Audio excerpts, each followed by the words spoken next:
Hello friend, स्वागत है आपका हमारे YouTube channel study smart IQ में। और मैं हूं सबा परवीन और आज हम फिर पढ़ने जा रहे हैं आरआरबी ग्रुप डी 2025 के लिए जीके जीएस की क्लास, जिसमें हम डिस्कस कर रहे हैं प्रीवियस ईयर क्वेश्चन। और ये हमारी क्लास 18 है, ठीक है।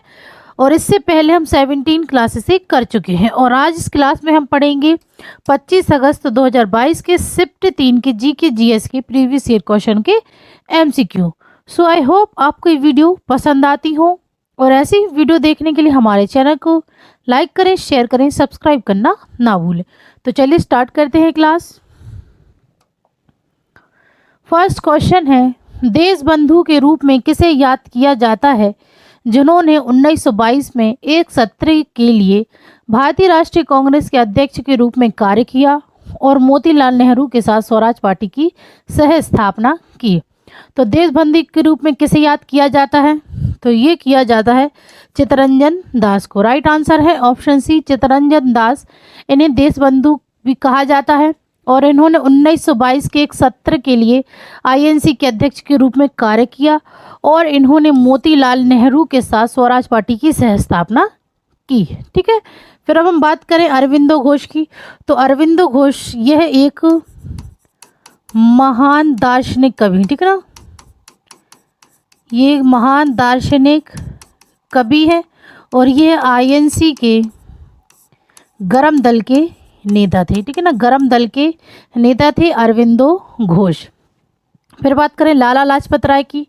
तो लाला लाजपत राय यह पंजाब केसरी के नाम से जाना जाता है, ठीक है। लाला लाजपत राय को पंजाब केसरी और शेर ए पंजाब के नाम से भी जाना जाता है, ठीक ना, शेर ए पंजाब भी इन्हें कहा जाता है लाला लाजपत राय को। लाला लाजपत राय इन्होंने पंजाब नेशनल बैंक की स्थापना की, ठीक है, पंजाब नेशनल बैंक की स्थापना की थी।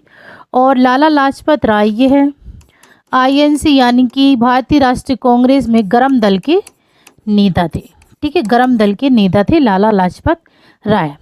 फिर बात करें गोपाल कृष्ण गोखले। तो गोपाल कृष्ण गोखले यह एक समाज सुधारक थे, यह एक समाज सुधारक थे और इन्होंने 1905 में सर्वेंट्स ऑफ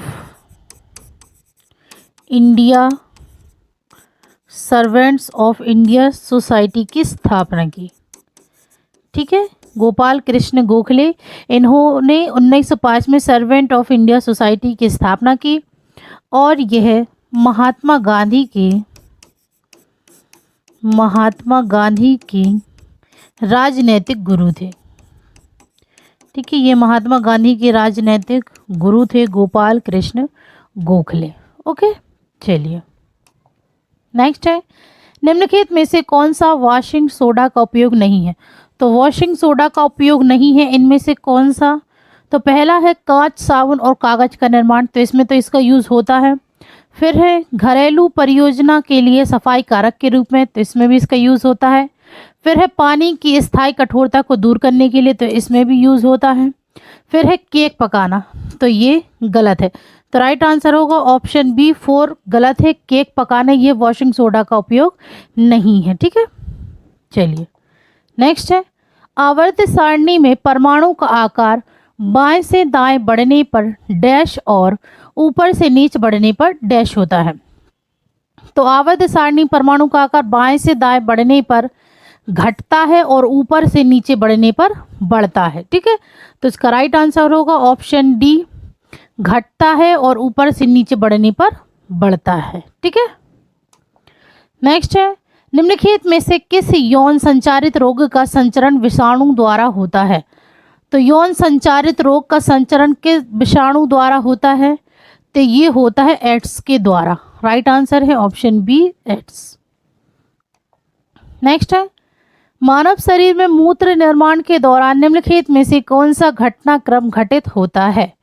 तो मानव शरीर में मूत्र निर्माण के दौरान कौन सा घटनाक्रम घटित होता है? तो ये होता है निस्पंदन, पुनः अवशोषण और स्त्राव। राइट आंसर है ऑप्शन ए। नेक्स्ट है, भारतीय संविधान में शिक्षा का अधिकार 86वें संविधान संशोधन द्वारा 2002 में मौलिक अधिकारों के अध्याय में एक नया अनुच्छेद डैश जोड़कर जोड़ा गया है। तो शिक्षा का अधिकार 86वें संविधान संशोधन द्वारा 2002 में मौलिक अधिकारों के अध्याय में एक नया अनुच्छेद 21A जोड़ा है, ठीक है ना। अनुच्छेद 21A जोड़कर जोड़ा गया है, जिसके तहत 6 से 12 साल के बच्चों को अनिवार्य शिक्षा निहित, ठीक है। मौलिक अधिकार ये कहाँ से लिए गए हैं, तो ये लिए गए हैं अमेरिका से, ठीक है। मौलिक अधिकार यह अमेरिका से लिए गए हैं और यह अनुच्छेद 12 से 35 में निहित है, ठीक है। ये अनुच्छेद 12 से 35 में निहित है। ओके, नेक्स्ट है, प्रकाश के एक बिंदु स्रोत से किरणों का समानांतर पुंज उत्पन्न करने के लिए निम्नलिखित में से किस प्रकाशक उपकरण का उपयोग किया जा सकता है। तो प्रकाश के एक बिंदु स्रोत से किरणों का समानांतर पुंज उत्पन्न करने के लिए किस प्रकाशक उपकरण का उपयोग किया जाता है, तो इसमें उपयोग किया जाता है उत्तल लेंस का और अपतल दर्पण का। तो राइट आंसर होगा ऑप्शन ए और सी। तो ऑप्शन बी है, इसमें ए और सी दोनों सही है, ठीक है। उत्तल लेंस और अपतल दर्पण का उपयोग किया जाता है। नेक्स्ट है, किसी बिंब को उत्तल दर्पण के सामने अनंत और दर्पण के ध्रुव के बीच एक बिंदु पर रखा गया है, निर्मित प्रतिबिंब है। तो किसी बिंब को उत्तल दर्पण के सामने अनंत और दर्पण के ध्रुव के बीच एक बिंदु पर रखा गया है, निर्मित प्रतिबिंब ये होगा आभासी और सीधा। राइट आंसर है ऑप्शन ए।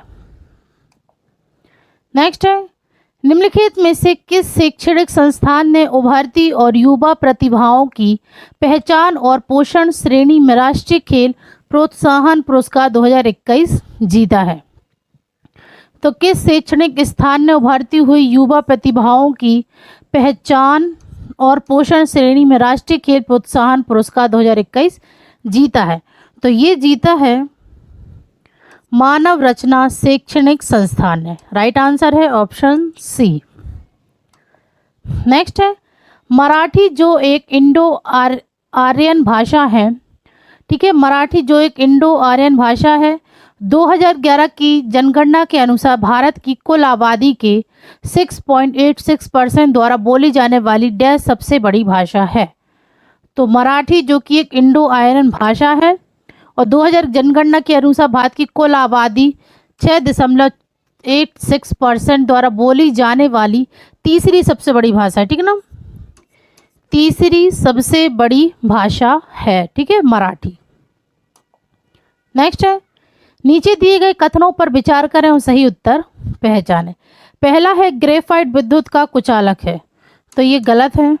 फिर है ग्रेफाइट में प्रत्येक कार्बन परमाणु एक षटकोणीय सारणी देते हुए एक ही तल में 3 अन्य कार्बन परमाणुओं से जुड़ा होता है, तो यह सही है। तो इसका राइट आंसर होगा ऑप्शन डी, कथन 2 सही है और कथन 1 गलत है। ओके, नेक्स्ट है, कांगड़ा और कुल्लू घाटी भारत के किस राज्य में स्थित है। तो कांगड़ा और कुल्लू घाटी यह भारत के हिमाचल प्रदेश में स्थित है। राइट आंसर है option D, Himachal Pradesh. Next है, कौन सा राज्य पोंगल त्योहार मनाने के लिए प्रसिद्ध है। तो कौन सा राज्य पोंगल त्योहार मनाने के लिए प्रसिद्ध है, तो ये है तमिलनाडु। ओके, राइट आंसर है ऑप्शन ए, तमिलनाडु यह पोंगल त्योहार मनाने के लिए प्रसिद्ध है। नेक्स्ट है, निम्नलिखित में से कौन सा बाष्पोत्सर्जन का मुख्य स्थल नहीं है। तो बाष्पोत्सर्जन का मुख्य स्थल नहीं है, तो क्यूटिकल ये तो बाष्पोत्सर्जन का स्थल है, वातरंदी भी इसका स्थल है, अंतरकोशिकीय स्थान ये इसका स्थल नहीं है। तो राइट आंसर होगा ऑप्शन सी, अंतरकोशिकीय स्थान यह बाष्पोत्सर्जन का मुख्य स्थल नहीं है। नेक्स्ट है, ग्राम पंचायत के सरपंच या अध्यक्ष का चुनाव राज्य अधिनियम के अनुसार वार्ड सदस्यों द्वारा डैश वर्ष की अवधि के लिए किया जाता है। तो ग्राम पंचायत के सरपंच या अध्यक्ष का चुनाव राज्य अधिनियम के अनुसार वार्ड सदस्यों द्वारा कितनी अवधि के लिए किया जाता है? तो ये किया जाता है 5 वर्ष की अवधि के लिए। ठीक है, राइट आंसर है ऑप्शन बी 5 वर्ष। नेक्स्ट है, नीचे दिए गए कथनों पर विचार करें और सही उत्तर पहचानें। पहला है लिथियम, सोडियम और रुबिडियम डोवेराइनर त्रिक के तत्व हैं, तो ये गलत है। फिर है त्रिक में मध्यम तत्व का परमाणु द्रव्यमान अन्य 2 तत्वों के परमाणु द्रव्यमान का लगभग औसत था, तो ये सही है। तो इसमें कथन 2 सत्य है और कथन 1 असत्य है। राइट आंसर है ऑप्शन बी। नेक्स्ट है, centre for monitoring Indian economy के अनुसार जून 2022 में किस राज्य में सबसे अधिक बेरोजगारी दर्ज की गई है? तो centre for monitoring Indian economy के द्वारा जून 2022 में सबसे अधिक बेरोजगारी दर्ज की गई है किस राज्य में? तो ये की गई है हरियाणा में। राइट आंसर है ऑप्शन ए हरियाणा। यहाँ पर सबसे अधिक बेरोजगारी दर्ज की गई है। ओके, नेक्स्ट है, गारो, खासी और जैंतिया पहाड़ियाँ भारत के किस भौतिक प्रभाग का हिस्सा है? तो गारो, खासी और जातियाँ पहाड़ियाँ ये भारत के प्रायद्वीपीय पठार। राइट आंसर है ऑप्शन बी प्रायद्वीपीय पठार भौतिक प्रभाव का हिस्सा है। नेक्स्ट है, पेडोलॉजी के लिए दूसरा शब्द क्या है? तो पेडोलॉजी के लिए दूसरा शब्द है मृदा भूगोल। राइट आंसर है ऑप्शन डी मृदा भूगोल। नेक्स्ट है, उर्वरकों के संबंध में निम्नलिखित में से कौन सा कथन गलत है? यहाँ 4 ऑप्शन दिए हैं, इनमें से कौन सा गलत है? पहला है उचित तरीके से संग्रहित किया जाना चाहिए, तो ये सही है। फिर है बारिश या सिंचाई के पानी से रिसकर बाहर आ जाता है, तो ये भी सही है। फिर है हवा और पानी को कभी भी दूषित ना करें, तो ये कथन गलत है। फिर है पहले से गणना की गई पोषक तत्व की मात्रा लागू की जा सकती, तो ये भी सही है। तो इसमें गलत कथन है ऑप्शन सी हवा और पानी को कभी भी दूषित ना करें। ओके, नेक्स्ट है, निम्नलिखित में से कौन मुख्यमंत्री की अनुपस्थिति में केंद्र शासित प्रदेशों का प्रभारी होता है? तो मुख्यमंत्री की अनुपस्थिति में केंद्र शासित प्रदेशों का प्रभारी होता है, तो ये होता है उपराज्यपाल। ओके, राइट आंसर है ऑप्शन ए उपराज्यपाल। नेक्स्ट है, वॉशिंग सोडा तैयार करने के लिए निम्नलिखित में से कौन सा कच्चा माल सही है? तो वॉशिंग सोडा तैयार करने के लिए कौन सा कच्चा माल सही है? तो ये है NaCl, NH3, CO2। Right answer option A. Next है, ताप दीप्त बल्ब का फिलामेंट बनाने के लिए सबसे उपयुक्त पदार्थ है? तो ताप दीप्त बल्ब का फिलामेंट बनाने के लिए सबसे उपयुक्त पदार्थ है tungsten. Right answer D. Next है, 23 दिसंबर 2021 को किस राज्य ने शक्ति आपराधिक कानून पारित किया? तो किस राज्य ने शक्ति आपराधिक कानून पारित किया 23 दिसंबर 2021 को? तो ये किया है महाराष्ट्र ने। Right answer option C. Next है, निम्नलिखित में से कौन सा ऊष्माक्षेपी अभिक्रिया का उदाहरण है? तो ऊष्माक्षेपी अभिक्रिया का उदाहरण है, तो इन तीनों में से कौन सा है? तो बुझा हुआ चूना बनाना, तो ये इसका उदाहरण है। प्राकृतिक गैस का जलना, ये भी इसका उदाहरण है। और श्वसन, तो ये भी तीनों ये ऊष्माक्षेपी अभिक्रिया के उदाहरण हैं। तो राइट आंसर होगा ऑप्शन बी सभी 1, 2 और 3। नेक्स्ट है, प्रतिरोध की एसआई इकाई निम्नलिखित के समतुल्य है? तो प्रतिरोध की एसआई इकाई यह है वोल्ट और एम्पियर के समतुल्य है। Right answer option A. Next है, केंद्रीय बैंक के द्वारा पुनर्खरीद तिथि और मूल्य के स्पष्ट विवरण के साथ बेची गई प्रतिभूतियों को कहा जाता है पूर्णता? तो केंद्रीय बैंक द्वारा पुनर्खरीदी तिथि और मूल्य के स्पष्ट विवरण के साथ बेची गई प्रतिभूतियों को कहा जाता है reverse repo. Right answer option B. Next है, मार्च 2022 में किस बैंक ने उड़ीसा में प्रोजेक्ट बैंक सखी लॉन्च किया? तो मार्च 2022 में किस बैंक ने उड़ीसा में प्रोजेक्ट बैंक सखी लॉन्च किया है? तो ये किया है बैंक ऑफ महाराष्ट्र ने। Right answer option B bank of Maharashtra. Okay, next है, वह अभिक्रिया जिसमें एक एकल अभिकारक दो या अधिक सरल उत्पादों में विभाजित हो जाता है कहलाती हैं। तो वह अभिक्रिया कौन सी है जिसमें एक एकल अभिकारक दो या अधिक सरल उत्पादों में विभाजित हो जाते, तो यह अभिक्रिया है अपघटन प्रतिक्रिया। Right answer option A. Next है उर्गे लिंग गोम्पा भारत के डैश राज्य में पाया जाता है।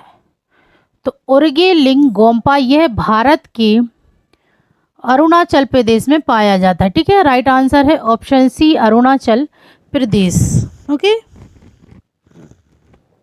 ठीक है। नेक्स्ट है रासायनिक समीकरण में अभिक्रिया की स्थितियां किस स्थान पर दर्शाई जाती हैं। तो रासायनिक समीकरण में अभिक्रिया की स्थिति यह दर्शाई जाती हैं तीर के ऊपर और या नीचे। राइट आंसर ऑप्शन सी तीर के ऊपर या तीर के नीचे। नेक्स्ट है कौन सा विकल्प सही ढंग से उस पथ को दर्शाता है जो शुक्राणु मानव पुरुष प्रजनन प्रणाली से निकलने पर अपनाते हैं। तो यह दर्शाता है, तो उस पथ को दर्शाता है विकल्प वृषण, बास डिफरेंस, मूत्रमार्ग और लिंग। राइट आंसर है ऑप्शन बी।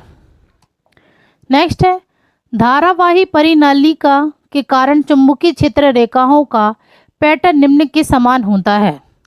तो धारावाही नलिका के कारण चुंबकीय क्षेत्र रेखाओं का पैटर्न किसके समान होता है।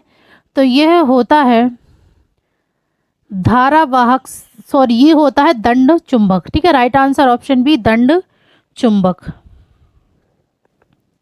ओके, नेक्स्ट है जनवरी 2022 में भारतीय संसद की कार्यवाही को बड़े पैमाने पर जनता के लिए सुलभ बनाने के लिए निम्नलिखित में से कौन सा ऐप लॉन्च किया गया।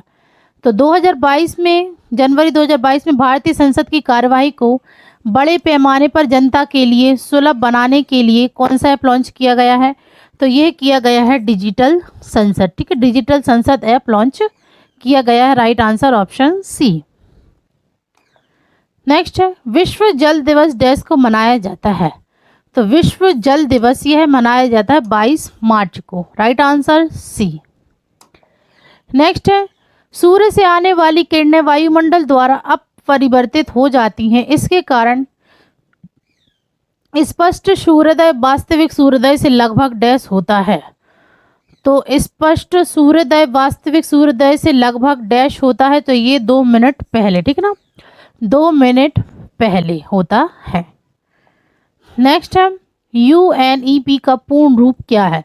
तो UNEP का पूर्ण रूप है यूनाइटेड नेशंस एनवायरनमेंट प्रोग्राम। ठीक है, संयुक्त राष्ट्र पर्यावरण कार्यक्रम। Right answer option A. Next है फरवरी 2022 में भारत का सबसे शक्तिशाली सुपर कंप्यूटर परम प्रवेग कहाँ लॉन्च किया गया है। तो फरवरी 2022 में भारत का सबसे शक्तिशाली सुपर कंप्यूटर परम प्रवेग यह लॉन्च किया गया है IISc बेंगलुरु में। Right answer option B. Next है मार्च 2022 तक भारतीय ओलंपिक संघ के अध्यक्ष कौन है। तो मार्च 2022 तक भारतीय ओलंपिक संघ के अध्यक्ष ये कौन थे। तो ये थे Narendra Dhruv Batra. Right answer option C. Next है निम्नलिखित में से सही कथन पहचाने। 4 कथन है, इनमें से कौन सा सही है ये हम बताना है। पहला है किसी बिंदु पर चुंबकीय दिक सूचक रखकर उस बिंदु पर चुंबकीय क्षेत्र की दिशा ज्ञात की जा सकती। तो यह कथन सही है। फिर है एक स्वतंत्र रूप से लटकी हुई चुंबकीय सुई उत्तर पूर्व दिशा में इंगित करती है। तो ये कथन गलत है। फिर है चुंबक के ध्रुवों के पास चुंबकीय क्षेत्र रेखाएं सघन होती हैं। तो ये सही है। फिर है 2 चुंबकीय क्षेत्र रेखा एक दिए गए बिंदु पर प्रतिच्छेदित कर सकती हैं। तो ये भी गलत है। तो इनमें से कौन सा कथन सही है, ए और सी। तो राइट आंसर होगा ऑप्शन डी, ए और सी दोनों, ये दोनों सही कथन हैं। ओके, तो ये थी आज की हमारी क्लास RRB ग्रुप डी 2025 की GK GS की क्लास। आई होप आपको ये वीडियो पसंद आई हो और ऐसी ही वीडियो देखने के लिए हमारे चैनल को लाइक करें, शेयर करें, सब्सक्राइब करें। Thank you.